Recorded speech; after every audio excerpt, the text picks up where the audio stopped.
Entonces, buenas tardes. Mi nombre es Ivonne Barreto. Buenas tardes. Les presento a Leslie Arbeláez. Leslie Arbeláez es psicóloga de la Universidad Conrad Lorenz. Inició una maestría en neuropsicología en la Universidad Nacional y lleva 12 años de experiencia en la psicología.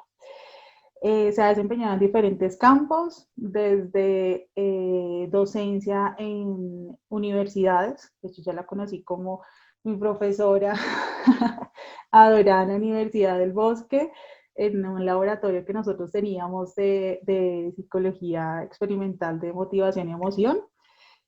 También fue docente de la Universidad de los Libertadores. Yo recuerdo que cuando tú llegaste al Bosque venías de los Libertadores. Aparte de eso, pues ha trabajado como psicóloga en preescolar en el Colegio Montessori, ha sido psicóloga de la EPS Sanitas y actualmente estás trabajando con el Scotiabank. Entonces, pues esta es una entrevista para la materia de psicología educativa y bienvenida Leslie, muchísimas gracias por este espacio sobre todo. Muchísimas gracias a ti, Ivonne, y muchísimas gracias pues por esta oportunidad. Solamente te hago una corrección chiquita. La maestría que yo estaba haciendo en la Nacional no era de neuropsicología, era maestría en neurociencias. Pero fue una época también muy bonita tenerte como estudiante en el Bosque, en aquellas tiernas edades. Y pues para mí es un gusto estar acá. Muchísimas gracias. No, de verdad que muchas gracias por el tiempo, por el espacio. Entonces, pues, ya una vez pues, realizada la presentación, vamos a empezar con el desarrollo de la entrevista, que pues como ya lo indicamos es acerca de la orientación educativa. Entonces, pensando que la educación por sí sola es estéril para la sociedad, ¿cuál crees tú, Leslie, que sería la importancia de la psicología educativa en el ámbito socioeducativo? Bueno, yo creo que la psicología educativa tiene muchas aristas, tiene muchas formas en las cuales ella se aplica, porque si bien es siento que el eje fundamental puede ser esas estrategias de aprendizaje y cómo hacemos que el estudiante aprenda mejor ciertos contenidos, pues el estudiante no está solo en el universo, sino que el estudiante tiene un sistema complejo que lo rodea. Entonces el psicólogo educativo necesita impactar en todos esos conceptos, en todos esos contextos en los cuales está el estudiante para que realmente el aprendizaje sea óptimo. O sea, no solamente se trata de aprender una serie de contenidos, sino también un aprender a ser de ciertas formas. O sea, no solamente el aprender, el saber el saber, el conocer, sino también es el saber ser, el saber aprender, el saber hacer, ¿sí? Estas son cosas que están muy involucradas dentro de la psicología educativa y como tal se necesita poder impactar no solamente en el aprendizaje, sino también en el estudiante, en sus contextos familiares, en el contexto social, en el contexto académico. Hay que impactar incluso al docente, pues el docente que está al frente de una situación académica también deja de sí como persona enseñanzas. O sea, no solamente se remite a dar una serie de conceptos y a repetir un conocimiento que tiene, sino cómo hace el docente para ser un verdadero motivador, ¿sí? Si el mismo docente no está motivado. ¿Cómo hace el docente para infundirle al estudiante el gusto por aprender y no el temor a una mala calificación en un momento determinado? Entonces, creo que hay muchas aristas y hay muchos puntos en los cuales el psicólogo educativo se hace fundamental, cómo la familia influye a este estudiante, cómo el impacto de la sociedad incluso es determinante en el proceso académico.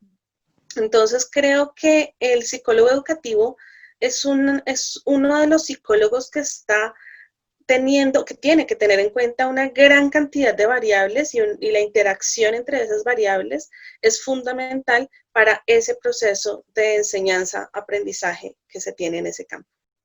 Así es. Muchas gracias.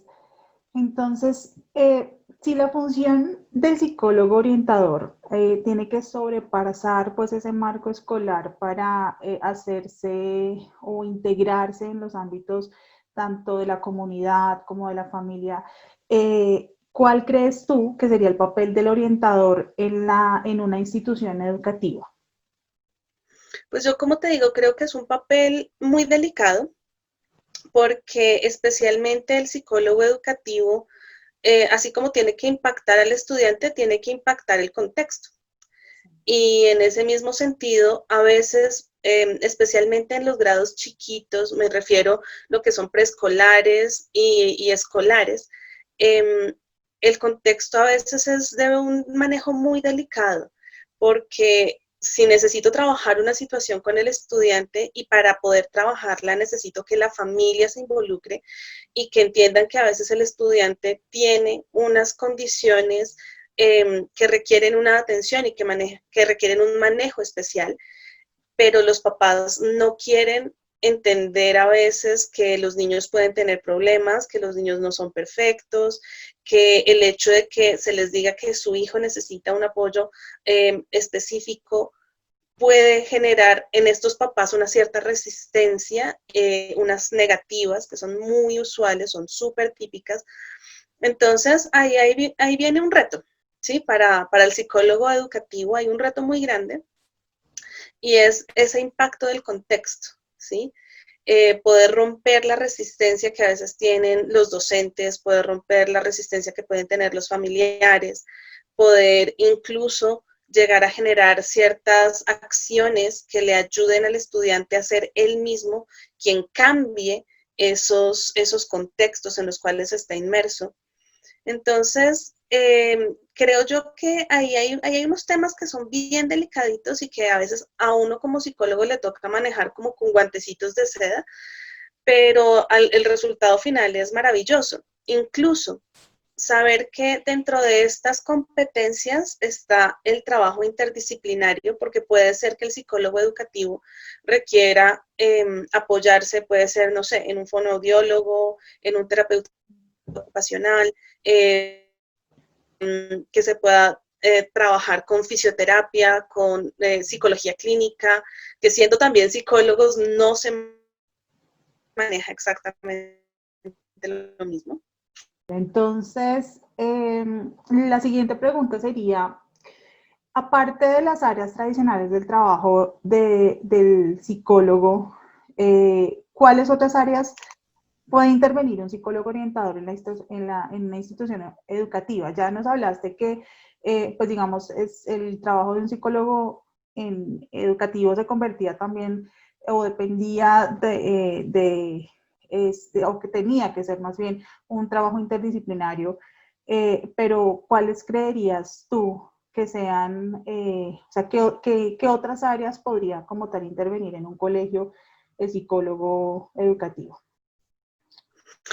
Bueno, yo creo que hay una cosa que lastimosamente en Colombia no se ha trabajado tanto, pero bien vale la pena mencionarlo, y es que el psicólogo educativo debería ser parte integral de la conformación del PEI, del proyecto educativo institucional de los colegios, y no solo de colegios, sino también de universidades. En la medida en la que un psicólogo pueda involucrarse en cómo deben ser estas estrategias, en cómo contribuir no solamente al impacto del estudiante, sino también al impacto de los docentes, ¿sí? ¿Qué necesidades tiene el docente? ¿Qué situaciones de apoyo tiene? Y hasta qué punto la institución también es consciente de las necesidades del docente para que, si este docente está bien, pueda también reflejarse en la calidad de su trabajo. Entonces, creo que a veces dentro del ámbito educativo nos centramos mucho en el estudiante y en las cosas que están alrededor del estudiante para que el estudiante esté bien, pero a veces dejamos de lado ese contexto ese otro contexto de la educación que es el docente y que sigue necesitando también el docente sentirse apoyado, sentirse valorado. A veces el docente dice, mira, tengo este caso de un estudiante, no sé qué hacer con este estudiante. Entonces, el psicólogo puede incluso entrar a la situación de clase a hacer un análisis de qué es lo que está pasando con ese estudiante y a darse cuenta que a veces la situación puede que no sea el estudiante, puede que la situación sea el docente, puede que la situación incluso sea el contexto físico del salón, ¿m? Porque a veces, sobre todo, es muy notorio, pues porque le hemos metido mucho la ficha a lo que te digo, la parte preescolar y escolar. Entonces llenamos el salón de muñequitos y ponemos actividades súper bonitas, súper vistosas, pero resulta que todo eso puede terminar siendo un distractor enorme. Y si yo tengo dentro de mi aula de clase a un niño con problemas en la focalización de su atención, pues obviamente el contexto físico no se lo va a permitir. Entonces, el psicólogo educativo puede estar involucrado en muchos niveles de la institución, desde las políticas educativas que se manejan, mirando los PEIs, los proyectos educativos institucionales, mirando incluso cómo se hace esa formación en esta parte intelectual, interactiva, ¿sí? De lo que es, por ejemplo, formar a un estudiante en algo como la inteligencia emocional. ¿Sí? Que como te digo, esto se centra mucho en los preescolares y en los escolares, pero ¿qué hacemos también con el estudiante cuando el estudiante está en sus últimos niveles de bachillerato? ¿Qué ocurre con ese estudiante cuando llega a la universidad? ¿Sí? Y nos damos cuenta que, por ejemplo, en el primer año de carrera, es en el año en el que cerca del 50% de los estudiantes de la universidad. Entonces, ¿qué está pasando allí? ¿Cómo ayudo a hacer una caracterización de mis estudiantes y qué necesidades de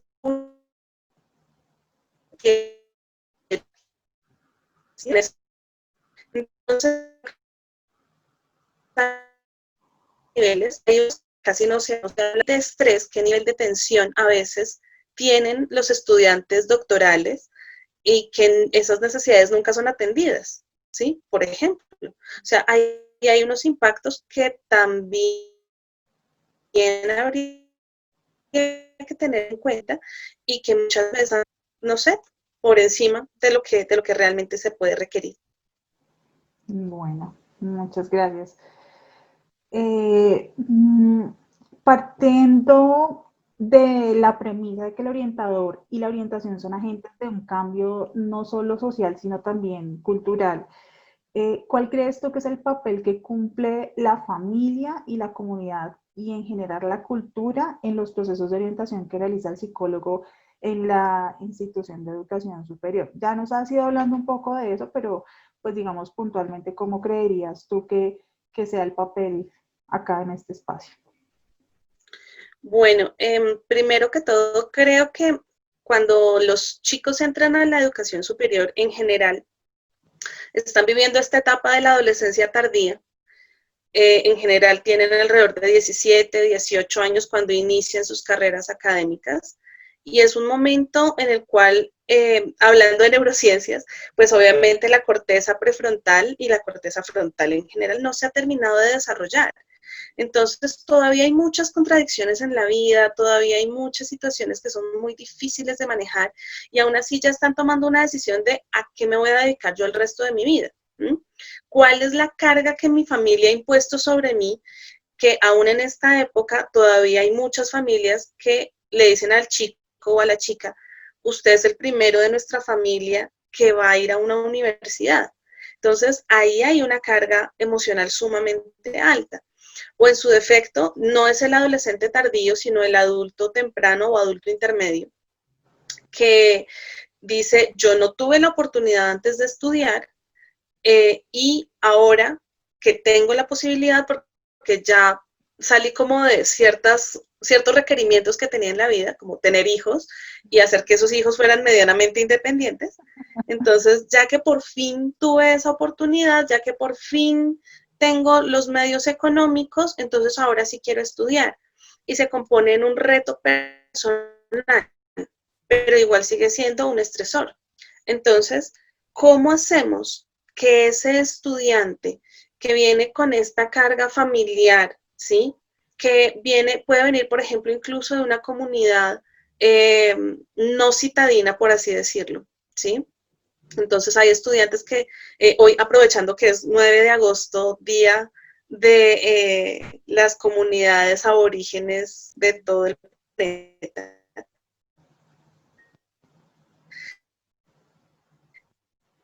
cómo estudiar ha venido siendo creado y ha venido siendo parte de este sistema educativo. En ese sentido, el reto viene a ser cómo el psicólogo puede involucrar a ese estudiante desde esa cultura de la que viene, sin cambiar su cultura, respetando también muy desde el punto de vista antropológico también, respetando sus creencias, pero entendiendo también que es vivido si debe recibir unos conceptos. Entonces, creo que como es un tema delicado y obviamente nos afecta como sociedad a todos, en el mismo sentido en el cual, si en la institución en la cual yo estoy o en la condición educativa en la cual yo estoy, soy capaz de generar estos ambientes de aprendizaje de una forma que sea significativa, que puedo generar ambientes de aprendizaje que puedan ser muy positivos, donde haya experimentación, donde haya el cuestionamiento, el desarrollo de un pensamiento crítico, pero sabiendo que los antecedentes que trae este individuo, tengo que también saber respetarlos y tengo que ayudarle a él a que eso venga a este contexto y el aprendizaje también llegue sin generar conflicto entre esas dos cosas. Sí, sí, es súper importante eso que dices, Leslie, me parece un punto muy, muy interesante. ¿Tú crees que, bueno, los servicios de orientación se dan pues usualmente en los colegios a través de programas como muy organizados, muy parametrizados? ¿Tú crees que existiría otra manera de implementar estos servicios o unos servicios de orientación, bien sea en un colegio o en una educación superior? Pues yo creo que sí, o sea, siempre hay formas nuevas de hacer las cosas. Yo creo que en ese sentido lo que uno siempre tiene que tener muy claro cuando trabaja en estos contextos es cuál es el objetivo que uno quiere buscar. Si uno no tiene claridad de sus objetivos, pues cualquier herramienta que trates de utilizar, pues es como estarle disparando a todo, sin lograr hacer mucho. Entonces, puede ser que, por ejemplo, esta situación en la cual nosotros estamos viviendo ahora, una pandemia, donde se genera la necesidad de seguir aprendiendo y de seguir generando contenidos, pero desde la virtualidad. Eso también es un reto para el psicólogo educativo. ¿Cómo hago yo para generar un programa que desde la virtualidad pueda seguir generando ese apoyo para el estudiante? ¿Sí? Entonces, ¿habrán otras formas de hacerlo? Sí, yo creo que sí, pero viene estar dentro de la pericia del psicólogo cómo las va a implementar, ¿sí? ¿Cómo va él a responder a las necesidades del contexto? No es lo mismo ser el psicólogo de no sé, Moderno, que es uno de los colegios más Antes. conocidos de nuestro país, porque pues, ha sido un colegio donde han estudiado expresidentes de la nación y demás, a, no sé, el INEM de Kennedy, ¿sí? No siendo el INEM un colegio malo, ni mucho menos, simplemente son dos realidades sociales realmente muy disímiles entre sí. Entonces, las necesidades de un contexto y el otro puede que no sean las mismas, siendo contextos educativos. Entonces, ¿qué es lo que tiene que entender el psicólogo pues, el psicólogo educativo de estas situaciones? Que él no va a dispararle a todo, sino que él tiene que analizar cuáles son las situaciones, cuáles son las necesidades propias de ese contexto para saber cómo impactar en él. Y dentro de esas necesidades y dentro de esos objetivos que él se plantee, es que podrá generar las estrategias, ¿sí? Por eso el psicólogo no simplemente coge un libro como si fuera una receta y sigue la receta. 2 de harina, 3 de azúcar, una pizca de sal, revuelva, meta eso al horno y ahí ya le quedó la psicología educativa. No, no es una receta. Realmente el psicólogo genera también estrategias que pueden ser muy creativas, que no están en ningún libro. ¿Por qué? Porque el psicólogo aprende dentro de su formación que lo importante es su capacidad de análisis de esa situación que se está viviendo y dentro de esos análisis, que son situaciones que no necesariamente están en el libro no dice, en el colegio Cervantes pasa tal cosa, el libro no dice eso, ¿sí? Los libros te hablan de unas generalidades, ¿sí? Y te dicen a veces hay libros de técnicas clínicas, de técnicas educativas, pero cómo se apliquen es totalmente creatividad del psicólogo. Proceso sistemático, ¿cuáles crees tú que serían los pasos en los cuales se puede desarrollar un programa de intervención psicológica en el contexto educativo? Bueno, yo creo que el psicólogo, independientemente del área en el cual esté trabajando, debe tener ante todo un pensamiento científico. Entonces, para poder tener este pensamiento hay que poder seguir las lógicas del método científico.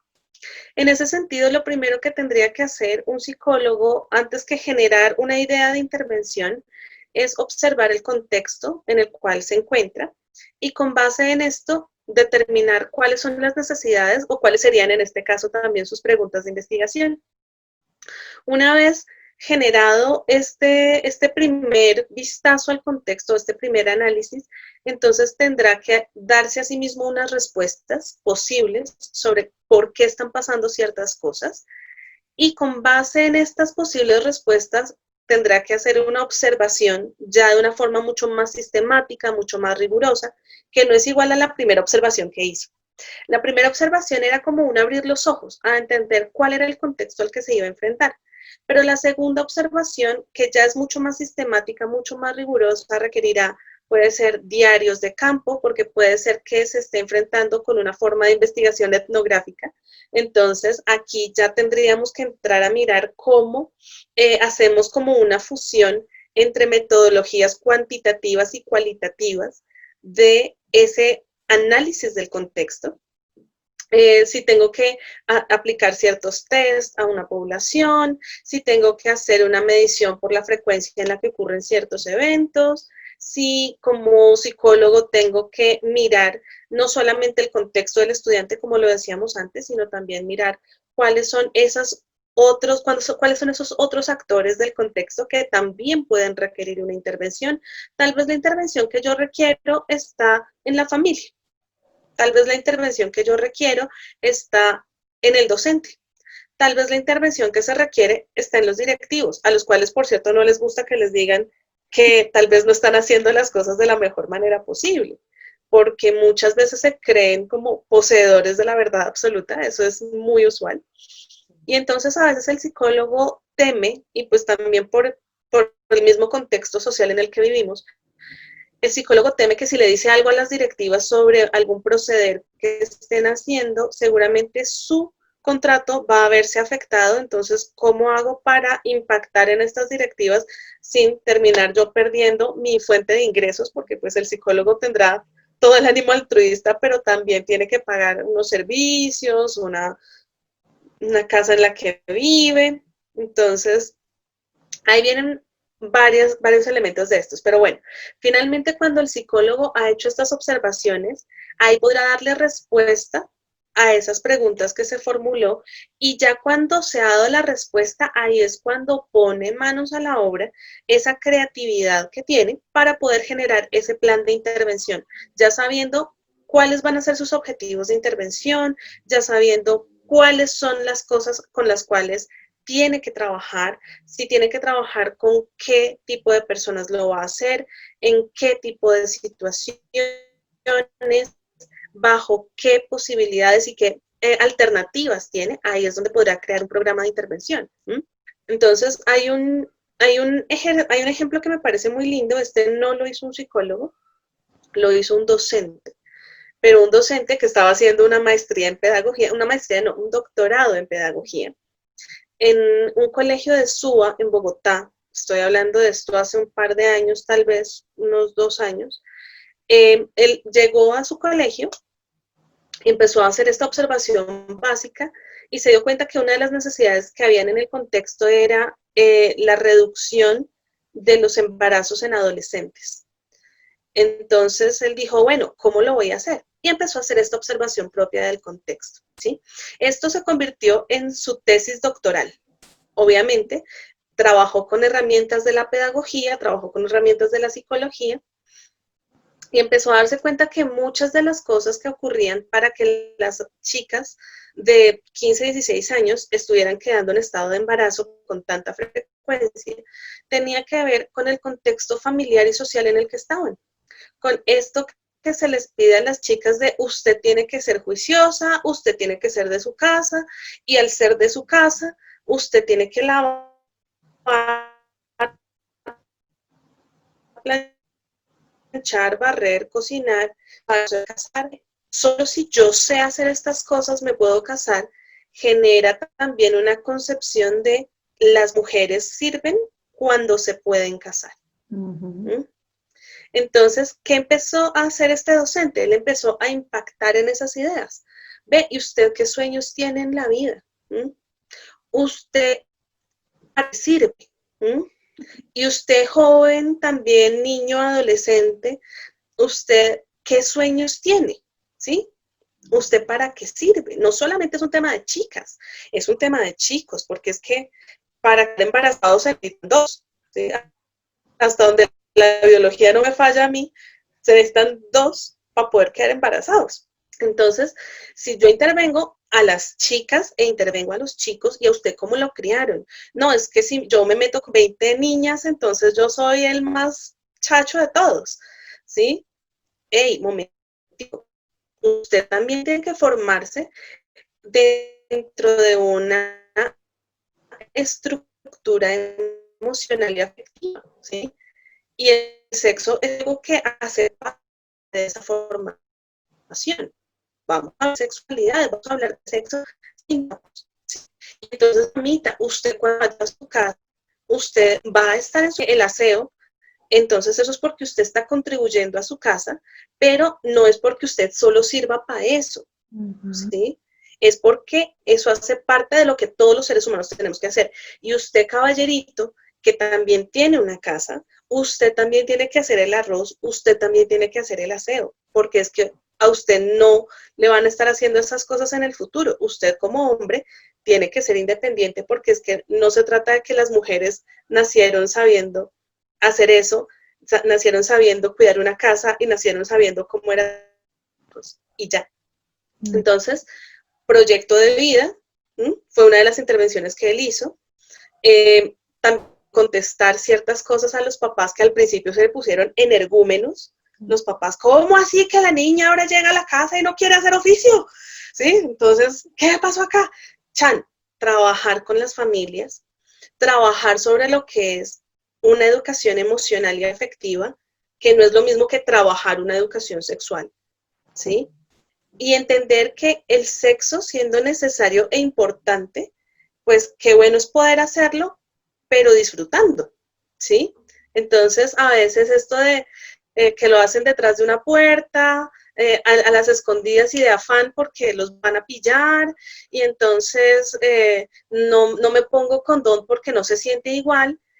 Él generó un cambio de idea y la idea era, si me pongo el condón o planifico, puedo disfrutar perfectamente el acto sexual sin estar angustiado o sin estar angustiada de que después de esto pueda quedar embarazada. Entonces, el uso de anticonceptivos y de preservativos se convirtió en la posibilidad de disfrutar más. ¿Mm? ¿Qué pasó en el término de 2 años de este maravilloso experimento que redujo el embarazo adolescente a 0? 0. En un colegio público en Suba, en un contexto social que es muy complicado, porque es una de estas localidades que tiene estratos del 0 al 6.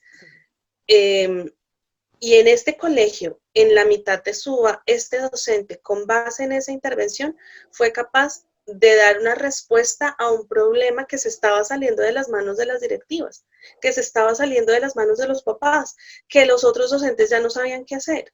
¿Mm? ¿Qué le tocó hacer a él? Echar mano de herramientas de la psicología, echar mano de herramientas de la pedagogía y crear un programa que no existía antes.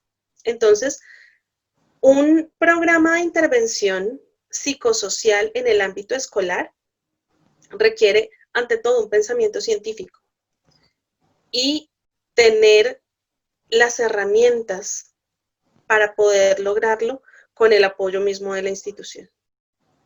Muy bueno, muchas gracias. No conocía el estudio y me parece súper interesante. Voy a leerlo. Bueno, como última pregunta y ya para finalizar, ¿las fases de la orientación pueden organizarse en diagnóstico, planeación, diseño, ejecución y evaluación? ¿Cuál crees tú que es la importancia del diagnóstico o la lectura del contexto y de la evaluación en el proceso? Qué buena pregunta. Cuando nosotros pensamos en diagnóstico, lastimosamente todavía tenemos una concepción muy estrecha de qué es el diagnóstico y pensamos que el diagnóstico es poner una etiqueta. ¿Mm? Entonces, las etiquetas no son intervenibles. ¿Mm? Porque si yo ya le puse una etiqueta a alguien, ¿sí? Yo que precisamente en este rato estaba jugando con una etiqueta, ¿sí? Entonces si yo le pongo la etiqueta a alguien, pues ya no se la quito porque es que ya tiene esa etiqueta puesta, ¿sí? Creo que el diagnóstico tiene que entenderse de una manera un poco más flexible dentro de las necesidades y dentro de las condiciones, ¿sí? Entonces, el diagnóstico al contexto no es lo mismo que el diagnóstico a la persona. El diagnóstico al contexto me cuenta cuáles son esas necesidades y cuáles son esas condiciones en las cuales se encuentran los actores, los actantes, ¿sí? Que no son lo mismo. ¿Sí? No sé si tienes clara la diferencia entre actores y actantes. No. ¿No? Ok. Entonces, un actor del contexto educativo es uno de esos que son vitales que sin su presencia el contexto educativo sencillamente no ocurre. Por ejemplo, el estudiante. Yo puedo tener un colegio lleno de profesores, con directivas, con padres de familia, pero si no hay estudiantes, no hay contexto educativo. ¿Mm? Puedo tener a los estudiantes, a los padres, a las directivas, pero si no hay profesores, no pasa nada, ¿sí? Puedo tener a las familias, a los estudiantes y a los profesores, pero si yo no tengo unos directivos que pues como que le paguen el sueldo a los profesores, que definan cuál es el currículum que van a trabajar, ese tipo de cosas, ¿no? Pues obviamente esos son los actores. Los actantes son participantes de ese contexto que pueden ser cambiables o modificables, como por ejemplo la señora que vende los dulces a la salida del colegio. ¿Mm? Y resulta que, digamos que vamos a llamarla Cecilia. Entonces, doña Ceci vende los dulces a la salida del colegio. Y doña Ceci es la que les vende gaseosas, chitos, papas, la que les escucha las cosas que les pasan, la que se queda con el niño que no quiso entrar al colegio y quiso capar clase un día, ¿sí? Resulta que ella no hace parte del contexto educativo, es un actante, ¿sí? Okay. Entonces, entender a esos actantes voy a decirlo de una manera muy escueta, porque hace parte de lo que nos compete en los contextos actuales. El jíbaro que vende las drogas en la reja de atrás del colegio. ¿Mm? Los bares que están al lado de las universidades. ¿Sí? El atracador que atraca a las estudiantes que salen después de las 10 de la noche a coger Transmilenio. Entonces, ahí vemos que hay otros elementos que también hacen parte de esto. Entonces, creo que el diagnóstico tiene que trabajar tanto con los actores como con los actantes, para que nosotros podamos entender qué cosas pueden estar afectando en este momento nuestros procesos. Como te digo, esto sale también un poco de estas investigaciones etnográficas. Hacer investigación etnográfica es fundamental y muchas veces el mismo hecho de estar registrando cosas y de incluir incluso a los participantes del contexto a que ellos hagan parte de esta valoración, de esta evaluación. Si yo genero un foro, ¿sí?, de estudiantes que me cuenten en un espacio comunal esas cosas que se han visto en su institución educativa y que ellos tengan voz para poder decir, no solamente a través de un representante de curso o a través de un personero o a través de un representante de estudiantes, esas cosas que están pasando, sino, hey, directamente hacia la comunidad, ¿sí? Eso me ayuda a mí a diagnosticar el contexto de una mejor manera. Poder hacer una caracterización, como te decía ahorita, una caracterización de mis estudiantes, en qué condiciones socioeconómicas están, cuáles son las necesidades que se viven en sus casas. ¿Será que el estudiante no está viniendo porque no quiere o será que el estudiante no está viniendo porque no tiene plata para el transporte? ¿Sí? Entonces, ¿qué puedo hacer para que mis estudiantes que tienen estas necesidades realmente encuentren un apoyo desde la institución? Entonces, el diagnóstico debe fundamentarse en eso, no es solamente poner una etiqueta. Y en ese sentido es en el cual la psicología educativa se hace tan rica y se hace tan compleja. Bueno, Leslie, muchísimas gracias por este tiempo. De verdad que ha sido bastante importante y sobre todo, pues realmente que tu experiencia, tus conocimientos, todo hace que esto sea completamente enriquecedor, no solo para mí, sino pues para mis compañeros que van a ver esa entrevista, incluso para la profesora. Así que de verdad que te agradezco muchísimo, mucho, mucho y espero pues poder seguir viéndote más adelante. Claro que sí, preciosa, para lo que necesites con muchísimo gusto. A los compañeros de esta señorita, que también serán mis futuros colegas, muchos ánimos, muchos abrazos y mucho cariño. Sigan adelante, que no está fácil la cosa, pero con mucha persistencia y con mucha disciplina sí se puede lograr.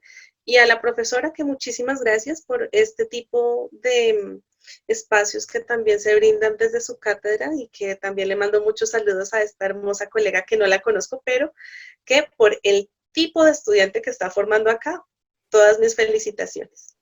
Tan bello. Muchas gracias.